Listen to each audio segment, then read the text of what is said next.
사랑합니다. 좋은 가을날을 잘 누리고 있습니까?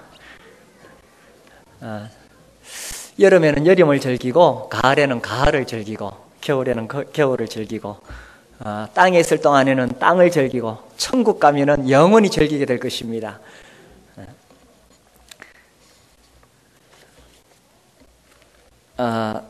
오늘은 이 구원에 대해서, 복음에 대해서 제가 좀 말씀을 드리려고 합니다.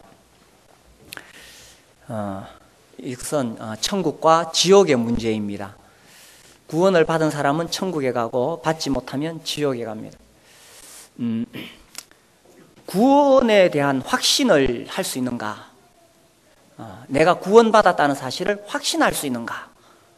확신할 수 있습니까? 이제 어떤 분들은 그걸 어떻게 내가 지금 구원받았다고 확신할 수 있느냐? 죽어서 심판을 받아봐야 천국 갈지 지옥 갈지 알지 지금 어떻게 알 수 있느냐? 이렇게 묻는 분들도 있습니다. 그러나 성경에 보면 하나님의 아들의 이름을 믿는 너희에게 이것을 쓴 것은 너희로 하여금 영생이 있음을 알게 하려 함이라.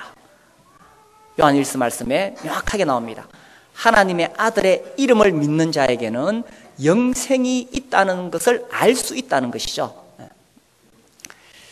반면에 구원받았다는 것을 확신할 수 있느냐라고 했을 때 그건 너무 당연하지 않느냐, 구원받는 것은 너무 쉬운 것이 아니냐.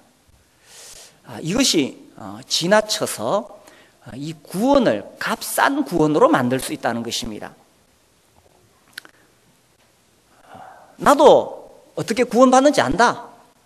내 죄가 어떻게 용서되었는지 안다. 예수님이 날 위해 뭘 하셨는지 안다. 믿기만 하면 행위와 상관없이 은혜로 구원받는 것을 안다 라고 말을 합니다. 그러나 중요한 것은 그것을 알아서, 그것을 깨달아서 이해해서 그럼 진짜로 구원을 받았느냐 하는 것입니다. 우리는 이 부분에 대해서 다시 한번 생각해 볼 필요가 있다고 생각합니다. 전에는 저도 이런 것을 가지고 별로 이렇게 고민하거나 갈등하지 않았습니다. 그런데 시간이 지나가면서 요즘 이 문제를 아주 심각하게 고민하고 있습니다. 어떻게 구원받는지 잘 알고 이해하고 성경 구절도 될 수 있고 심지어 다른 사람에게 이렇게 구원받는다라고 가르쳐 줄 수도 있습니다. 그러나 그렇다고 해서 정말 구원을 받았느냐? 그럼 그가 구원받았다는 것을 어떻게 할 수 있느냐? 저는 마태복음 7장을 다시 읽고 있습니다. 열매를 통해서 알 수 있다는 것입니다. 열매 없이 입으로 나더러 주여 주여 하는 자마다 다 천국에 갈 것이 아니요.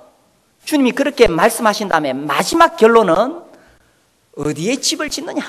반석 위에 짓느냐? 어디에 짓느냐? 내 말을 듣고 순종하는 자는 반석 위에 지은 자다. 이렇게 말씀하셨습니다. 우리는 그 말씀을 교리적으로 해석을 할 수도 있겠지만 분명한 것은 구원받은 사람을 어떻게 알 수 있느냐? 그 열매로 안다고 주님께서 여러 번 말씀하셨습니다. 그렇다면 내가 이 복음에 대해서 구원받는 것에 대해서 명확하게 이해하고 있을지라도 실제로 삶의 열매가 없다면 구원의 문제는 다시 한번 점검해 볼 필요가 있다는 것입니다. 물론 제가 행위 구원을 이야기하는 것은 절대로 아닙니다. 우리 인간은 어떤 행위로도 구원을 받을 수가 없습니다. 오직 예수님의 십자가의 피로 값없이 하나님의 은혜로만 구원받을 수 있습니다. 그러나 분명한 것은 내가 구원받으면 하나님의 영이 나에게 오는 것이요, 나에게 새 생명이 시작되는 것이요, 생명이 들어오면 변화가 시작된다는 것입니다. 아기가 태어났는데 죽은 아기하고 산 아기하고 어떻게 차이가 납니까? 죽은 아기는 숨도 쉬지 않고 피부도 싸늘하고 자라가지도 않고 그 죽은 아기 아무리 교육시켜도 변화되지 않습니다. 그러나 살아있는 아기는 젖달라고 빽빽 울고 안아달라 그러고 그리고 젖을 먹고 자라가게 됩니다. 참으로 거듭나지 않은 사람 아무리 기독교 교육으로 강화시켜도 소용이 없습니다. 그러나 분명하게 거듭난 사람, 예수님의 새 생명을 가진 사람은 자라나게 되어 있다는 것입니다. 저는 우리 교회의 가장 큰 자랑거리 중에 하나는 우리가 명확하게 복음을 이해하고 이 복음을 전하고 있는 것이라고 생각합니다. 그리고 저는 사실 우리 교회 성도들이 다 구원받았다고 믿고 싶습니다. 그러나 한편 또 제 마음에는 과연 그렇게 다 믿을 수 있느냐? 너무 쉽게 그렇게만 생각할 수 없다고 생각이 되어집니다. 왜냐하면 성경에는 수없이 곡식과 가라지, 알곡과 쭉정이에 대한 말씀이 나오고 있기 때문입니다. 그런 면에서 사실 저는 참 무거운 책임을 가지고 있습니다.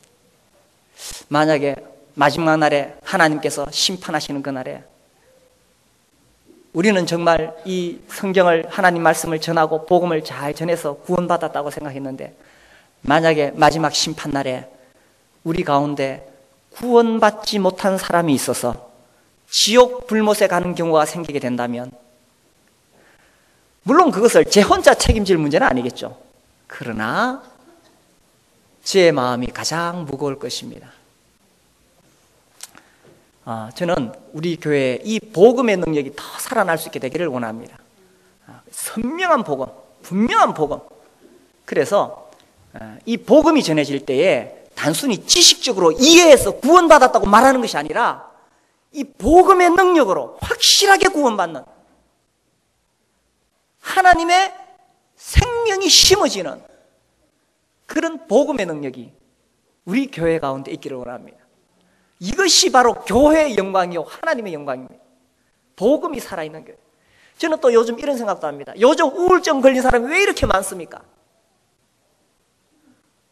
정신과 상담도 필요합니다. 약도 필요합니다. 그러나 복음의 능력이 우울증보다 약하다면 우리가 믿고 있는 바가 뭐냐 하는 것입니다. 저는 우울증으로 고생하는 분들이 있으면 병원에 가기를 권유하고 상담도 권유합니다. 그러나 한편 제 마음에 드는 도전은 이 십자가 복음의 능력이 우울증 하나 치료하지 못한단 말이냐, 이런 생각도 합니다. 복음에는 구원하는 능력이 있습니다. 그 능력이 단순히 우리가 죽어서 천국 가는 그것으로만 끝이겠습니까? 이 복음이 우리에게 임했을 때, 그 능력이 우리에게 임했을 때 우리는 얼마든지 새로운 사람으로, 새로운 생명으로 변화될 수 있다는 것입니다. 오늘 아주 오래된 옛 이야기를 하려고 합니다. 이 오래된 옛 이야기는 단순히 신화가 아닙니다. 사람들이 지어낸 이야기가 아닙니다. 그것은 하나님의 말씀입니다. 우리가 구원을 받을 수 있는 길은 하나님의 말씀을 제대로 듣는 것입니다. 아주 오래된 이야기, 아담과 하와가 선악과를 따먹은 이야기입니다.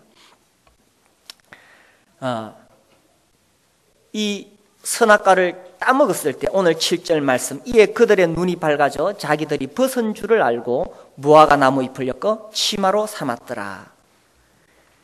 그래서 이 아담과 하와가 선악과를 따먹고는 자기들이 벗은 줄을 알았습니다. 그래서 치마를 해 입었는데 하나님께서 나타나시죠. 8절, 그들이 그날 바람이 불 때 동산에 거니시는 여호와 하나님의 소리를 듣고 아담과 그의 아내가 여호와 하나님의 낯을 피하여 동산 나무 사이에 숨은지라. 여호와 하나님이 아담을 부르시며 그에게 이르시되 네가 어디 있느냐. 이르되 내가 동산에서 하나님의 소리를 듣고 내가 벗었음으로 두려워하여 숨었나이다. 이르시되 누가 벗었음을 네게 알렸느냐. 우리가 하나님 앞에 설 때의 문제는 벗었느냐 입었느냐 하는 것입니다. 벗은 사람은 하나님 앞에 설 수 없습니다. 하나님 앞에 두려움으로 설 수가 없습니다. 숨을 수밖에 없습니다. 그러나 입은 사람은 하나님 앞에 설 수 있습니다. 마지막 심판날에 벗은 사람은 천국에 갈 수가 없습니다. 마지막 심판날에 입은 사람은 천국에 갈 수 있습니다. 마지막 심판날에 입지 않은 사람은 지옥에 갑니다. 마지막 심판날에 벗지 않은 사람만이 천국에 갈 수 있습니다. 우리 옆 사람에게 물어보세요. 입었습니까? 벗었습니까? 물어보세요.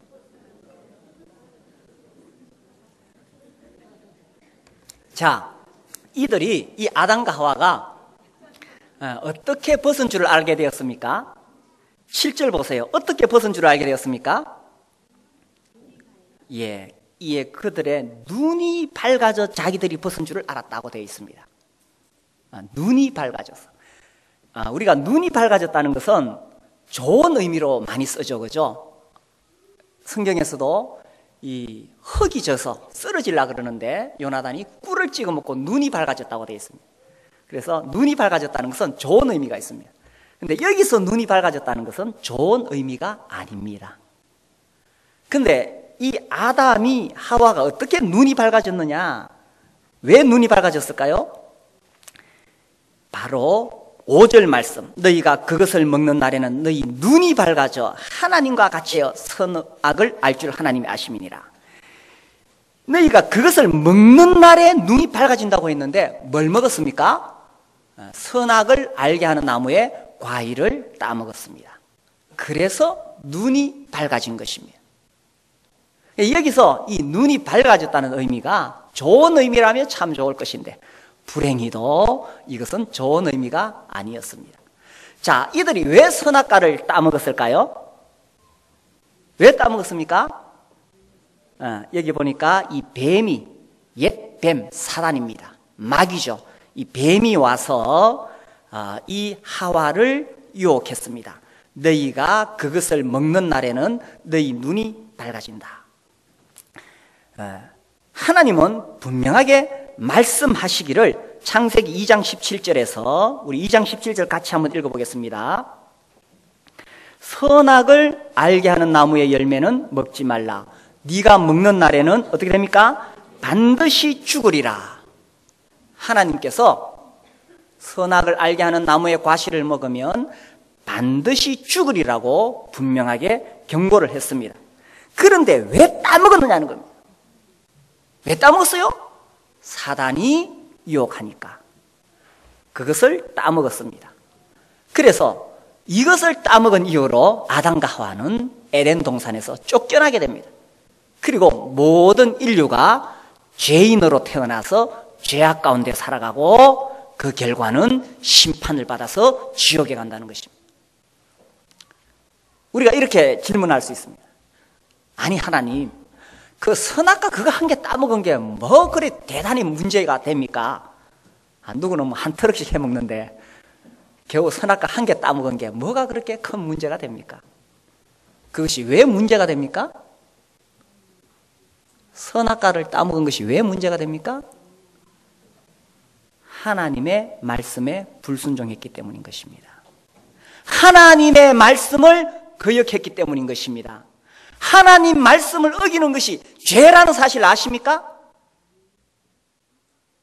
하나님 말씀을 오늘날 사람들은 너무 쉽게 생각합니다.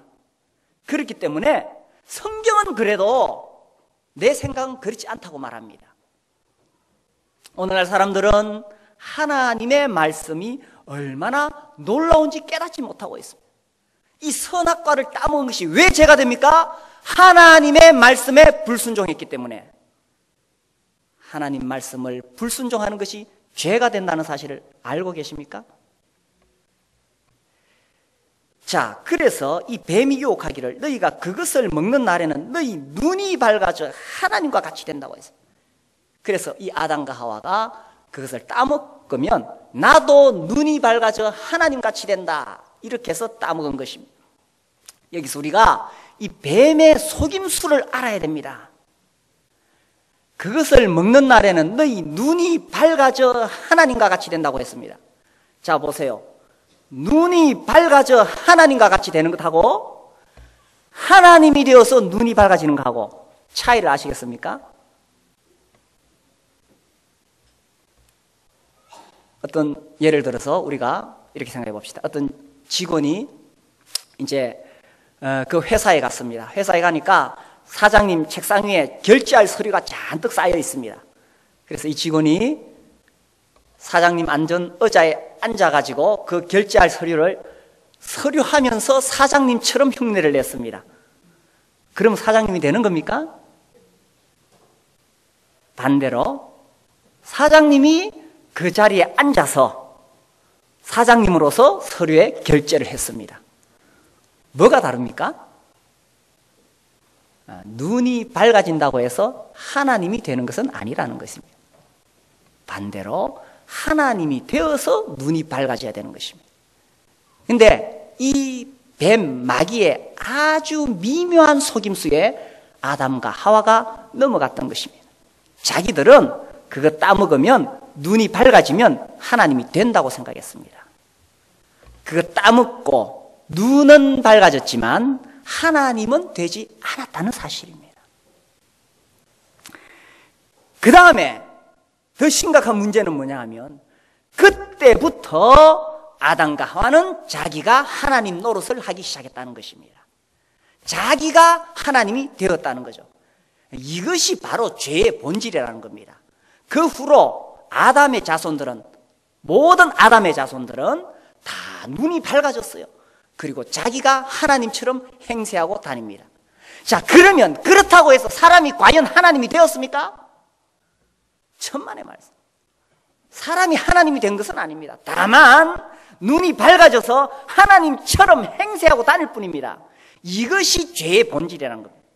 죄라고 말할 때 우리는 도둑질하고 싸움질하고 거짓말하고 강도질한 것이 죄라고 생각합니다. 물론 그것도 죄이지만 그것과는 비교도 되지 않는 무서운 죄가 있는데 그것은 자기 스스로 하나님처럼 행세하고 다닌다는 것입니다. 우주와 만물을 만드신 거룩하신 하나님, 전능하신 하나님, 영광스러운 하나님이 계시는데 겨우 먼지만도 못한 피조물에 불과한 인간이 자기가 하나님인 것처럼 행세하고 다닌다는 것입니다. 이것이 바로 죄의 본질이요. 보십시오. 하나님을 떠난 인생에 동일한 자세가 그거 아닙니까? 자기가 하나님이 되어 있는 것입니다. 자기가 모든 것을 판단하는 것입니다. 아니, 눈이 밝아져 선악을 아는 것이 뭐가 그렇게 큰 문제가 되겠어요? 눈이 밝아져서 선악을 판단하면서 그때부터 자기가 하나님 자리에 앉아서 선악을 판단하는 것입니다. 자, 선악을 판단할 수 있는 최고의 권위자가 누굽니까? 그분은 하나님 한 분밖에 안 계십니다. 영원 불변하신 하나님. 그런데 사람은 아침 저녁으로 달라져요. 조석 변이한 일개 인간이, 피조물이 자기가 하나님 자리에 앉아서 선악을 판단하고 있습니다. 근데 사람들은 다 자기가 하나님이에요. 자기가 하나님. 그래서 자기가 하나님 자리에 앉아서 이것은 좋은 것이고 이것은 나쁜 것이고 선악을 판단하는 것입니다. 그래서 하나님께서 권위를 말씀하셨는 거예요. 참된 선악의 판단의 기준은 권위로부터 오는 것이고 최고의 주권자는 하나님이십니다. 그런데 사람이 그 하나님의 주권에 도전한 것입니다. 내가 그거 먹어서 나도 눈이 밝아져서 하나님처럼 되겠다. 하나님의 최고의 권위에 도전한 것, 이것이 바로 죄의 본질이라는 것입니다. 이 사실을 깊이 깨닫고 계십니까? 지금 어디에 앉아 계십니까? 만약 지금 내가 하나님의 자리에 앉아 있다면 나는 가장 악한 죄를 저지르고 있는 것입니다. 참으로 내 삶의 주인이 누구냐는 거죠. 하나님, 그분이 참으로 내 삶의 주인이 되어 있다면 우리는 구원받은 것이요. 여전히 내가 하나님 자리에 앉아서 하나님 행세하고 있다면 나의 구원의 문제는 점검해 봐야 됩니다. 하나님께서 사람을 창조하셨을 때 그 목적은 하나님의 영광을 위한 것이었습니다. 우리 이사야 43장 7절 말씀을 보겠습니다. 이사야 43장은 본래 의미는 이스라엘 민족에게 하신 말씀입니다. 그러나 넓은 의미에서 이것은 모든 인류를 향한 하나님의 구속 계획이 여기에 담겨 있다고 볼 수 있습니다. 그래서 우리가 이 7절 말씀을 읽는 것입니다. 같이 읽겠습니다. 내 이름으로 불려지는 모든 자 곧 내가 내 영광을 위하여 창조한 자를 오게 하라. 그를 내가 지었고 그를 내가 만들었느니라. 자, 누가 지었고 누가 만들었습니까? 하나님께서 지으시고 하나님께서 만드셨습니다. 누구의 영광을 위해서 창조하셨습니까? 하나님의 영광을 위하여 창조하셨습니다. 그런데 아담 이후로 선악과를 따먹은 사람들이 누구의 영광을 위해서 살아갑니까? 바로 자기 영광을 위해서 살아가는 것입니다. 이것이 죄의 본질이요. 나의 만족을 위해서 살아가는 것입니다. 나의 이기심을 충족시키기 위해서 살아가는 것입니다. 내 욕심을 채우기 위해서 살아가는 것입니다. 이것이 죄의 본질이라는 것입니다. 그래서 이렇게 살아가는 모습이 바로 벗은 모습으로 살아가는 것입니다. 벗었습니까? 입었습니까? 자, 이제 우리 다시 창세기 3장 7절 말씀 돌아가서요. 이에 그들의 눈이 밝아져 자기들이 벗은 줄을 알고, 자, 눈이 밝아져서 뭘 알게 되었습니까? 자기들이 벗은 줄을 알고. 눈이 밝아지니까 벗은 줄을 알게 되었다는 것입니다. 그래서 이제 하나님께서 나타나셨을 때에, 자, 하나님께서 나타나셨을 때 10절 보겠습니다. 이르되 내가 동산에서 하나님의 소리를 듣고 내가 벗었으므로 어떻게 했습니까? 두려워하여 숨었나이다. 자, 우리가 벌거벗게 되면은 부끄럽습니까? 두렵습니까? 벌거벗으면 부끄럽죠? 안 부끄러우신가요? 부끄럽죠? 그런데 아담과 하와는 벗었을 때에 단순히 부끄러운 정도가 아니었다는 것입니다. 그것은 두려움이었습니다. 부끄러움이 극에 달하면서 두려움으로 가는 것입니다. 아담과 하와가 죄를 지었을 때 부끄러웠을 것입니다. 그러나 거기에 그치지 않고 그들은 두려움으로 나아갔습니다. 우리가 죄를 지으면 우리의 양심은 우리가 부끄럽다는 것을 알게 합니다. 부끄럽습니다. 죄를 지으면. 그런데 그 죄에 대한 심판자가 오게 되면 부끄러움 정도가 아니라 두려움이 오게 된다는 것입니다. 이 아담과 하와가 처음에 벗었을 때는, 처음에 죄를 지었을 때는, 선악과를 따먹었을 때는 그냥 무화과 나무 잎으로 가렸어요. 그러나 하나님이 오게 되었을 때, 자기의 모습을 보았을 때 자기들이 얼마나 두려운지 깨닫게 되었다는 것입니다. 저는 하나님 말씀을 전하면서 오늘 제가 이런 생각을 했습니다. 우리 가운데 정말 하나님 앞에 정말 벗은 자가 있는가?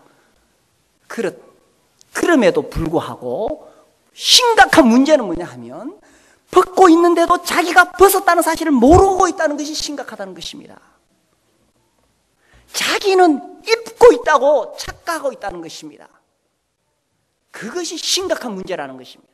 그래서 정말 이 하나님 말씀을 통해서 하나님 앞에서 자기의 모습을 정직하고 진실된 마음으로 볼 수 있기를 원하는 것입니다. 히브리서 4장 말씀 보겠습니다.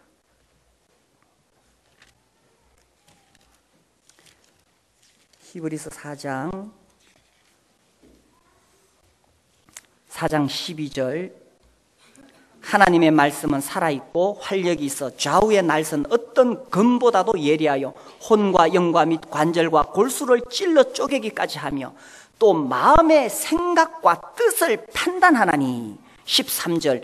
지으신 것이 하나도 그 앞에 나타나지 않음이 없고 우리의 결산을 받으실 이의 눈앞에 만물이 벌거벗은 것 같이 드러나느니라. 정말 제 마음의 간절한 소원은 여기 계신 분들이 하나님의 말씀을 들으면서 정말 자기의 모습을 볼 수 있기를 바라는 것입니다. 그래서 이 하나님 말씀이 제대로 증거가 된다면, 이 하나님 말씀이 제대로 나타나게 된다면 우리의 결산을 받으실 이의 눈앞에 만물이 벌거벗은 것 같이 드러난다고 했습니다. 많은 사람들은 자기를 속이고 살아갑니다. 또 남도 속이고 살아갑니다. 왜 우리가 그런 이야기 있었잖아요. 6.25 전쟁 때 포탄이 터지니까 이 닭들이 도망가다가 머리만 모래 속에 파묻고 있다고. 머리를 모래 속에 파묻으니까 자기는 안 보이니까 자기가 다 숨은 줄 알죠. 우리가 많은 사람들이 이렇게 착각하면서 살아갈 수 있다는 것입니다. 하나님 앞에서, 하나님 말씀 앞에서 우리가 정말 정직하고 진실된 눈으로 내가 입었는지 벗었는지 볼 필요가 있다는 것입니다. 벗었습니까? 입었습니까? 나는 속일 수 있습니다. 다른 사람의 눈도 속일 수 있습니다. 그러나 하나님의 눈은 속일 수가 없습니다. 이 시간 정말 하나님 말씀이 나를 하나님 앞에 아무것도 외식이나 가식이나 거칠애나 체면이나 이런 거 가리지 않고 하나님 말씀 가운데 내가 정직하게 있는 모습으로 하나님 앞에 드러날 수 있게 되기를 바라는 것입니다. 그래서 이 아담과 하와가 벗었음을 깨닫고 두려워하여 숨었나이다. 우리 인간의 모습 우리가 알 수 없지만 예수님께서 우리의 마음을 정확하게 지적하셨습니다. 네 마음속에 지금 뭐가 있느냐? 마가복음 7장 말씀을 보겠습니다. 우리가 이 모습을 사람들에게 숨길 수 있습니다. 그러나 하나님 말씀 앞에, 하나님 앞에 이 모습을 숨길 수 없습니다. 마가복음 7장 21절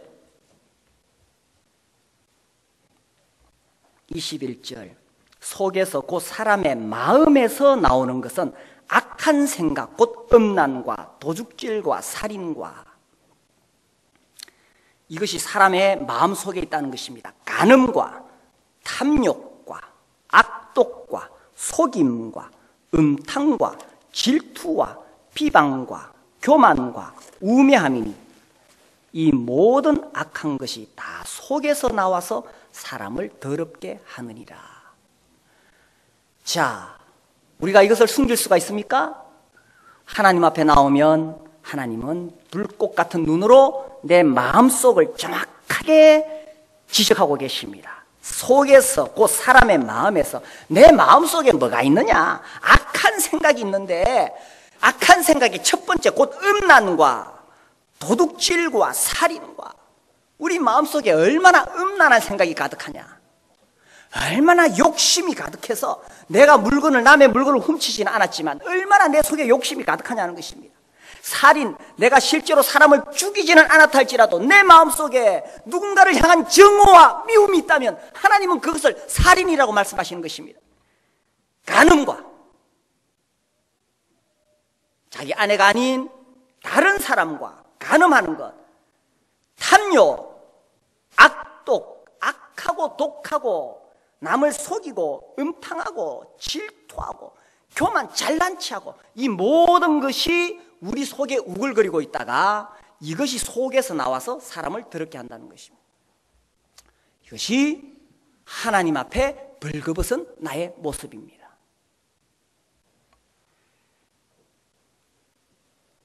제가 성경 공부를 하면서 이것을 전할 때에 이렇게 물어봅니다.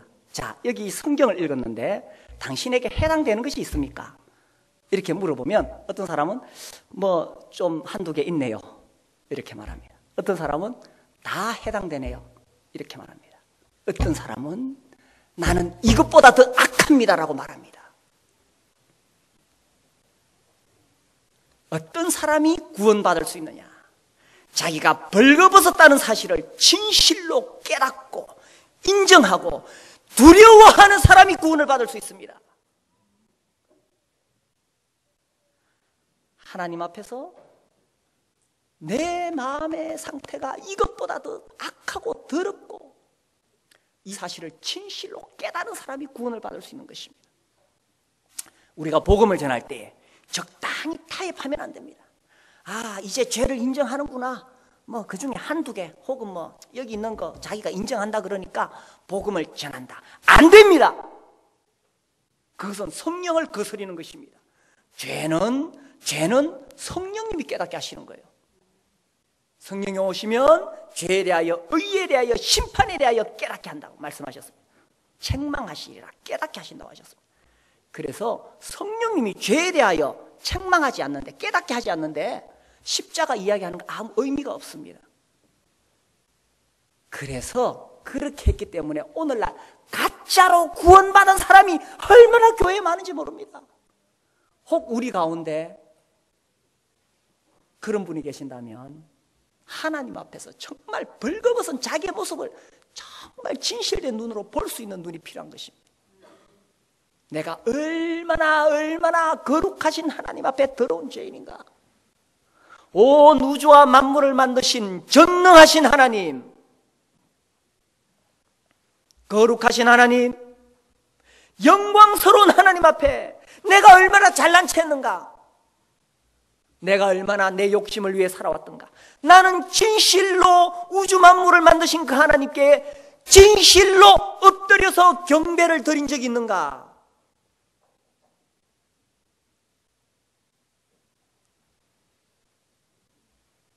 하나님 앞에 우리가 정직할 필요가 있는 것입니다. 이 아담과 하와는 왜 그걸 따먹었을까요? 사단이 유혹하니까. 사단이 유혹하니까. 하나님 말씀은요, 너희가 그것을 먹는 날에는 반드시 죽으리라고 말씀하셨습니다. 그런데 사단은 뭐라고 말했습니까? 너희가 결코 죽지 아니하리라.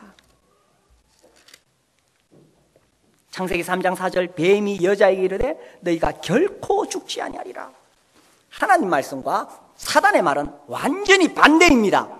완전히 반대입니다. 사단은 어떻게 해서든지 하나님을 못 믿게 하고 하나님 말씀에 불신하게 하고 하나님의 주권에 도전하게 만들고 이간질시키는 것이 사단의 일입니다. 하나님 말씀은 너희가 그것을 먹는 날에는 반드시 죽으리라. 하나님 말씀에 불순종하면 반드시 심판이 있습니다. 지옥이 있다는 사실입니다. 거기는 불도 꺼지지 아니하고 구더기도 죽지 아니하느니라. 너무나 무서운 곳이기 때문에 예수님 말씀하시기를 만일 네 손이 너를 범죄케 하거든 찍어버리라고 하셨습니다. 손을 찍어버리고서라도 지옥에 가지 말라고 말씀하셨습니다. 누구든지 생명책에 기록되지 못한 자는 불못에 던지우더라. 하나님의 말씀은 분명하게 이야기하십니다. 지옥이 있다, 심판이 있다, 구원받지 못하면 심판이 있다.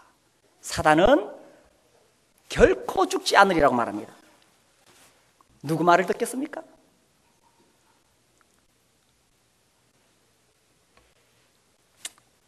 그래서 우리가 정말 정직한 마음으로 내가 벗었는지 입었는지 나 자신을 점검할 필요가 있습니다. 자, 창세기 3장 7절 벗은 줄을 알고 어떻게 했습니까? 무화과 나무 잎을 엮어 치마로 삼았더라. 자, 이제 우리가 생각해 봅시다. 자, 이 무화과 나무 잎으로 치마를 만들었는데 얼마나 튼튼할까요? 얼마나 질길까요? 이게 며칠 갈 수 있을까요? 무화과 나무 잎으로 치마를 만들었다면 아마 얼마 못 가서 다 찢어지고 낡아지고 또 말라버렸을 것입니다. 그러나 이보다 더 중요한 질문이 있습니다. 무화과 나무 잎으로 치마를 만들었을 때 과연 아담과 하와는 자기들의 벌거벗은 것을 가릴 수가 있었느냐 하는 것입니다. 가릴 수가 있었겠습니까? 무화과 나무 잎으로는 결코 가릴 수가 없는 거예요. 자, 3장 10절 말씀 또 보겠습니다. 이르되 내가 동산에서 하나님의 소리를 듣고 내가 벗었으므로 두려워하여 숨었나이다. 자, 10절 보십시오. 아담과 하와가 지금 입었습니까? 벗었습니까? 무화과 나무 잎으로 치마를 하였다면 분명히 입었을 터인데 10절에는 입었다고 하지 않고 뭐라고 되어 있습니까? 벗었다고 되어 있습니다. 이것이 뭘 이야기하는 것입니까? 우리 인간이 거룩하신 하나님 앞에서 아무리 무화과 나무 잎으로 치마를 만든다고 할지라도 그것으로 자기의 수치를 가릴 수 없다는 것입니다.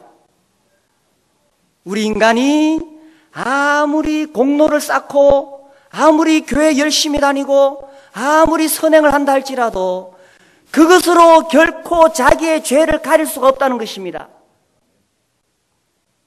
우리 인간의 어떠한 선한 행위도 하나님 앞에서는 더러운 옷과 같다고 이야기했습니다. 자, 여기서 저는 또 한 번 더 질문을 하겠습니다. 우리 인간이 아무리 어떻게 구원받는지 복음의 내용을 명확하게 이해하고 있고 자기가 그것을 믿고 있다고 생각할지라도 참으로 구원받지 않았다면 내가 아무리 성경 지식 내 안에 꽉 들어있어도 하나님 앞에 내 죄를 가릴 수가 없다는 것입니다. 그렇다면 하나님 앞에서 입었습니까? 벗었습니까? 나는 어떻게 구원받는지 나는 잘 안다. 나는 내가 왜 죄인인지 안다. 예수님이 나를 위해서 어떻게 십자가에 죽었는지 잘 안다. 나는 믿음으로 은혜로 구원받는 것 잘 안다고 아무리 내가 지식적으로 알고 있고 그것을 안고 있다 할지라도 구원받지 않았다면 그 지식이 나의 죄를 하나님 앞에 가릴 수가 없다는 것입니다. 우리 교회에서는 천국에서 만납시다 5시간 성경 공부를 통해서 어떻게 구원받는지를 전합니다. 그리고 그 마지막 결론은 이 구원이 영원하다는 것을 이야기하고 있습니다. 그래서 구원의 확신을 줄 뿐만 아니라 구원의 확정을 하도록 이 구원이 변하지 않는 영원한 구원이라는 것을 계속 거듭해서 하나님 말씀으로 심어줍니다. 그러나 그렇다 할지라도 참으로 구원받지 못했다면 그 모든 지식은 나의 죄를 가릴 수가 없습니다. 내 죄를 가릴 수가 없습니다. 벗었습니까? 입었습니까? 그래서 하나님께서 이 아담과 하와를 위해서 뭘 하셨습니까? 창세기 3장 21절 읽겠습니다. 같이 읽겠습니다. 여호와 하나님이 아담과 그의 아내를 위하여 가죽옷을 지어 입으시라. 자, 무화과 나무 잎보다 가죽옷은 튼튼하겠죠? 질기겠죠? 그거 입으면 튼튼하고 질깁니다. 그러나 여기서 더 중요한 사실이 있습니다. 그것은 뭐냐? 이 옷은 하나님께서 만들어주신 옷이기 때문에 아담과 하와의 벌거벗은 것을 가려줄 수 있다는 것입니다. 그래서 우리가 벌거벗은 내 모습을 가리기를 원한다면 나의 어떤 것으로 되지 않습니다. 무엇으로 내 죄를 가릴 수가 있느냐? 하나님께서 주신 옷으로만이 나를 가릴 수가 있습니다. 내 모습이 아무리 더러워도 내 모습이 아무리 악해도 내가 어떤 죄인이라 할지라도 하나님께서 나에게 주신 옷으로 내가 입으면 나는 가릴 수가 있습니다. 그래서 하나님 만날 때 내가 벗었으므로 두려워하여 숨은 나이다가 아니라 하나님 아버지 내 모든 악하고 더러운 죄를 하나님이 주신 가죽옷으로 입었으니 내가 이제 감히 하나님께 나아가 경배를 드립니다. 이렇게 말할 수가 있습니다. 그런데 여기서 매우 중요한 사실은 이 가죽옷을 만들기 위해서 하나님께서 무엇을 하셨느냐는 것입니다. 가죽옷을 만들기 위해서는 어떤 짐승이 죽어야 했고 그 짐승이 죽음으로 가죽옷이 벗겨져서 그것으로 아담과 하와의 수치를 가려준 것입니다. 하나님께서는 이 일을 하시면서 우리를 위해서 무엇을 하셨습니까? 하나님께서 아담과 하와의 벌거벗은 수치를 가리기 위해서 짐승을 잡아 죽여서 그 가죽옷을 가지고 아담과 하와를 가려줬습니다. 그와 같이 하나님께서는 먼 훗날에 하나님의 아들 예수 그리스도를 죽여서 예수 그리스도의 죽음으로 말미암아 그 피를 통하여 우리의 죄를 씻기시고 우리를 구원하셔서 우리의 모든 죄를 다 가리워 주신 것입니다. 우리 이사야 53장 6절 말씀을 보겠습니다.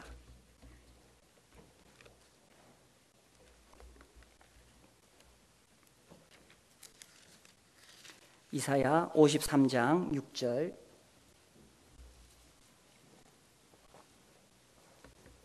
같이 읽겠습니다. 우리는 다 양 같아서 그릇 행하여 각기 제 길로 갔거늘 여호와께서는 우리 모두의 죄악을 그에게 담당시키셨도다. 그가 누굽니까? 바로 예수 그리스도. 우리는 다 양 같아서 그릇 행하여 각기 제 길로 내가 하나님 되어서 내가 주인이 되어서 내 마음대로 살아갔지만 여호와께서는 우리 모두의 죄악을 예수 그리스도에게 담당시키셔서 그 예수 그리스도께서 십자가에 못 박혀 죽으심으로 말미암아 내 죄를 대신 갚게 하시고 나를 구원하신 것입니다. 이 예수 그리스도가 참으로 나의 죄를 가리고 있습니까? 벗었습니까? 입었습니까? 벗었습니까? 입었습니까? 참으로 입은 자라면 예수 그리스도의 생명이 나에게 있는 것입니다. 예수 그리스도의 생명을 가진 사람은 구원받지 않는 사람과는 다른 것입니다. 교회를 10년, 20년, 30년, 40년 평생을 다니고 예배당 건축한다고 자기 재산을 다 바치고 성경을 공부하고 신학 박사가 될지라도 구원받지 않은 사람은 구원받지 않은 것이요, 반면에 무식해서 한글도 제대로 못 읽어도 예수 그리스도가 나를 위해 죽으셨다는 이 놀라운 진리가 나의 것이 되어서 예수의 생명을 가진 사람은 구원받은 것입니다. 이것은 지식으로 알 수 있는 것이 아니요, 그리고 예수의 생명이 이 안에 있는 사람은 틀림없이 생명은 변화가 있습니다. 생명은 자랍니다. 생명은 변화가 있습니다. 구원받지 않은 사람 아무리 기독교 교육시켜도 소용이 없습니다. 그러나 구원받은 사람, 예수의 생명이 있는 사람, 그 안에 하나님을 향한 갈급함이 있습니다.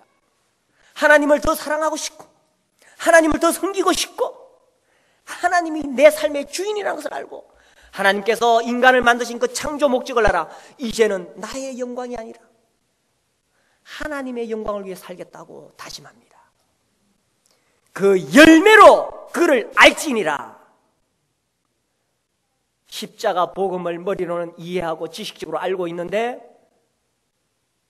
6일 동안 살아가는 것은 믿지 않는 사람과 다를 바가 없다면 과연 그 안에 하나님의 생명이 있는 것입니까?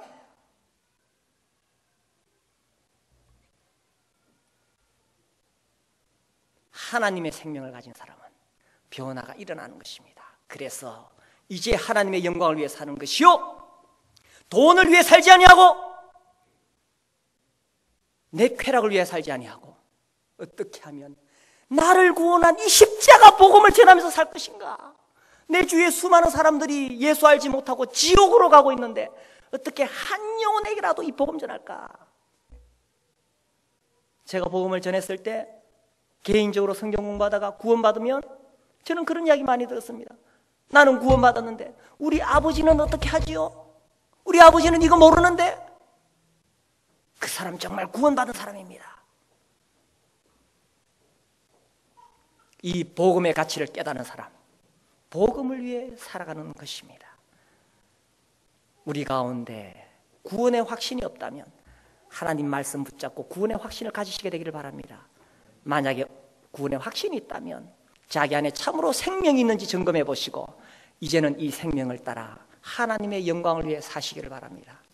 아니, 어쩌면 제가 이런 말을 할 필요도 없습니다. 왜냐하면 구원받으면 하나님 생명이 있으면 안 가르쳐줘도 그렇게 삽니다. 안 가르쳐줘도 배가 고프니까 성경 읽습니다. 안 가르쳐줘도 기도합니다. 안 가르쳐줘도 교회 나옵니다. 안 가르쳐줘도 전도합니다. 생명이 오니까 우리 교회가 이 복음이 살아있는, 그래서 하나님을 영광스럽게 하는 그런 교회가 되기를 바랍니다.